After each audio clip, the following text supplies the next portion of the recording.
আসসালামু আলাইকুম। Students care YouTube channel এবং ফেসবুক পেজ থেকে তোমাদের সবাইকে স্বাগতম। এই ভিডিওতে আমি তোমাদেরকে ষষ্ঠ শ্রেণীর ইসলাম প্রথম অধ্যায় আকাইদ এই অধ্যায়টির ১২ পৃষ্ঠায় রিসালাত এই অংশটি থেকে তোমাদের বার্ষিক পরীক্ষার জন্য সর্বাধিক কমন উপযোগী ক বিভাগের নৈর্ব্যক্তিক প্রশ্নগুলো নিয়ে আলোচনা করব।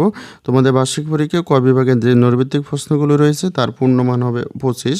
এখানে ১৫টি বহু নির্বাচনী প্রশ্ন দেওয়া থাকবে, যার ৪টি করে অপশন দেওয়া থাকবে এবং এই অপশনগুলো থেকে তোমাদেরকে সঠিক উত্তরটি নির্বাচন করে খাতায় লিখতে হবে এবং 10টি এক কথায় প্রশ্ন দেওয়া থাকবে, যার কোনো ধরনের অপশন দেওয়া থাকবে না। প্রত্যেকটি প্রশ্নের মান হবে ১। তাহলে তোমাদের এই বার্ষিক পরীক্ষার জন্য তৈরিকৃত এই সাজেশনটি পিডিএফ ফাইলটি তোমরা ভিডিওর ডিসক্রিপশন বক্স থেকে ডাউনলোড করে নেবে। এই পিডিএফ ফাইলটি ডাউনলোড করার জন্য তোমাদের একটি পাসওয়ার্ডের প্রয়োজন হতে পারে। এই পাসওয়ার্ডটি তোমরা ভিডিওর বিভিন্ন অংশ থেকে সংগ্রহ করে নেবে। এই অধ্যায়ের প্রথম যে নৈর্ব্যক্তিক প্রশ্নটি রয়েছে সেটিতে বলা হয়েছে রিসালাত কোন ধরনের শব্দ। আমরা জানি রিসালাত হচ্ছে আরবি শব্দ। তারপরে বলা হয়েছে রিসালাত শব্দের আবিধানিক অর্থ কী। আমরা জানি রিসালাত শব্দের আবিধানিক অর্থ হচ্ছে বার্তা। তারপর বলা হয়েছে নিচের কোনটি রিসালাতের অর্থ নয়। তাহলে এখানে যে অপশনগুলো রয়েছে তার মধ্যে বার্তা, চিঠি, সংবাদ বহন এ প্রত্যেকটি হচ্ছে রিসালাতের অর্থ। তাহলে এখানে বাণী যে শব্দটি রয়েছে এটি রিসালাতের অর্থ নয়। তারপর বলা হয়েছে নবীগণ মহান আল্লাহর নিকট যেসব বার্তা লাভ করেন তাকে কি বলা হয়। আমরা জানি নবীগণ মহান আল্লাহর নিকট যেসব বার্তা লাভ করেন সেই সকল বার্তাগুলোকে বলা হয় নবুয়াত। তারপরে বলা হয়েছে মহান আল্লাহর বাণী ও বিধিবিধান মানুষের কাছে পৌঁছে দেওয়ার দায়িত্বকে কি বলে। আমরা জানি এই সব দায়িত্বগুলোকে বলা হয় রিসালাত। তারপরে বলা হয়েছে যারা রিসালাতের দায়িত্ব পালন করেন তাদেরকে কি বলা হয়। আমরা জানি যে সকল ব্যক্তি রিসালাতের দায়িত্ব পালন করেন তাদেরকে বলা হয় রাসূল। তোমরা রিসালাত সম্পর্কে একটি পরিষ্কার এবং স্বচ্ছ ধারণা পাওয়ার জন্য পাশের যে বক্সটি রয়েছে এই বক্সের লেখাগুলো ভালো করে পড়ে নিবে। আল্লাহ প্রদত্ত মেসেজ বা বার্তাকে আমরা বলবো নবুয়াত।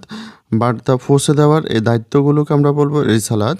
যাদের দায়িত্ব প্রদান করা হয় তাদের বলা হয় রাসূল। যারা দায়িত্ব পালন করেন তাদের বলা হয় নবী। এখানে উল্লেখ্য যাদের দায়িত্ব প্রদান করা হয় তারা রাসূল। আর রাসূলগণ যেহেতু দায়িত্ব পালন করেন তাই তাদেরকে আমরা একই সাথে নবী বলতে পারি, অর্থাৎ সকল রাসূল হয় নবী।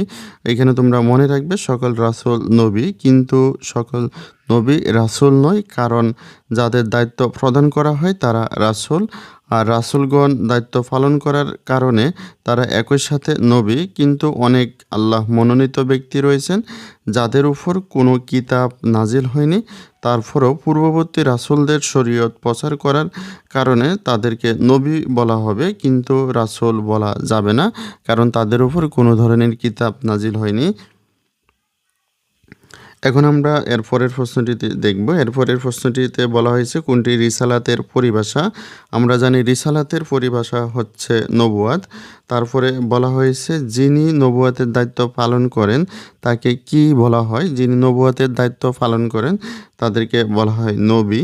তারপরে বলা হয়েছে নবুয়াত অর্থ কী। নবুয়াত অর্থ হচ্ছে অদৃশ্যের সংবাদ প্রদান। তারপরের প্রশ্নটিতে বলা হয়েছে সর্বপ্রথম নবীর নাম কি। আমরা সবাই জানি সর্বপ্রথম নবীর নাম হচ্ছে হজরত আদম আলাইহিসসালাম। তারপরে বলা হয়েছে সর্বশেষ নবীর নাম কি। আমরা জানি সর্বশেষ নবীর নাম হচ্ছে হজরত মুহাম্মদ সাল্লাল্লাহু আলাইহি সাল্লাম। তারপরে বলা হয়েছে কারা পথভ্রষ্ট মানুষকে সঠিক পথ দেখিয়েছেন। আমরা জানি নবী ও রাসূলগণ পথভ্রষ্ট মানুষদের সঠিক পথ দেখিয়েছেন। তারপরে বলা হয়েছে তাওহীদের পর কোনটিতে বিশ্বাস করা গুরুত্বপূর্ণ। তাওহীদের পর রিসালাতে বিশ্বাস করা গুরুত্বপূর্ণ। তারপরে বলা হয়েছে রিসালাতে বিশ্বাস করা গুরুত্বপূর্ণ কেন, কারণ মুমিন হওয়ার জন্য। তারপরে বলা হয়েছে মহানবী সাল্লাল্লাহু আলাইহি সাল্লামকে প্রদত্ত জীবন বিধানের নাম কি।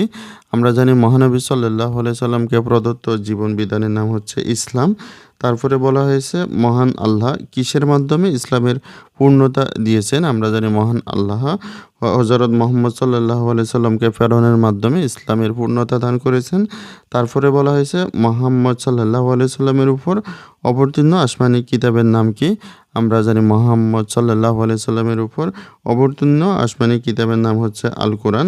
তারপরে বলা হয়েছে মহানবী সাল্লাল্লাহু আলাইহি সাল্লাম কত খ্রিস্টাব্দে জন্মগ্রহণ করেন। মহানবী সাল্লাল্লাহু আলাইহি সাল্লাম 570 খ্রিস্টাব্দে জন্মগ্রহণ করেন।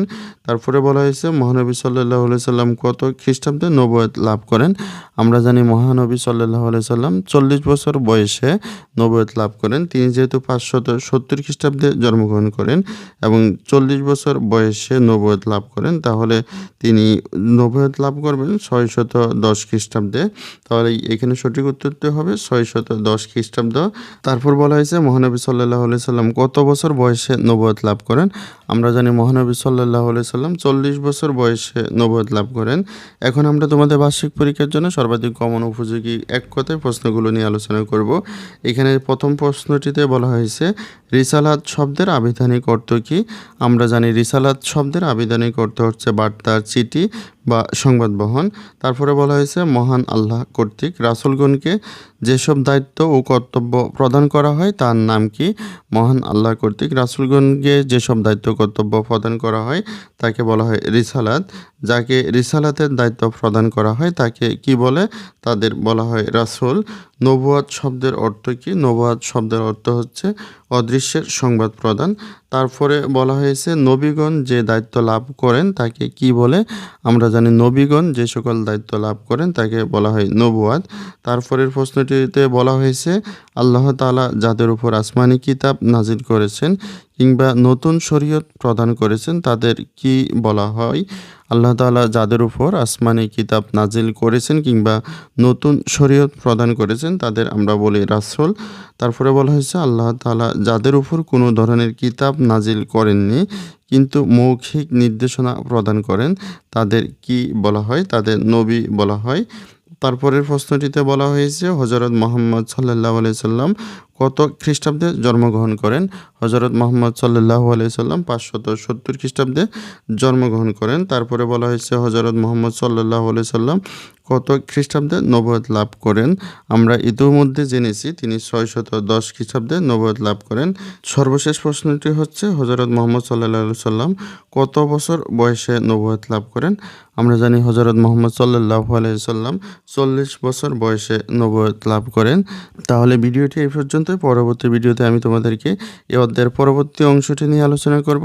ভিডিওটি তোমাদের কাছে ভালো লাগলে কমেন্টে জানাতে পারো এবং পরবর্তী সকল ভিডিওগুলো সবার আগে পাওয়ার জন্য এই চ্যানেলটিকে এখনই সাবস্ক্রাইব করে রাখো। আর যারা সাবস্ক্রাইব করেছো তাদেরকে অসংখ্য ধন্যবাদ।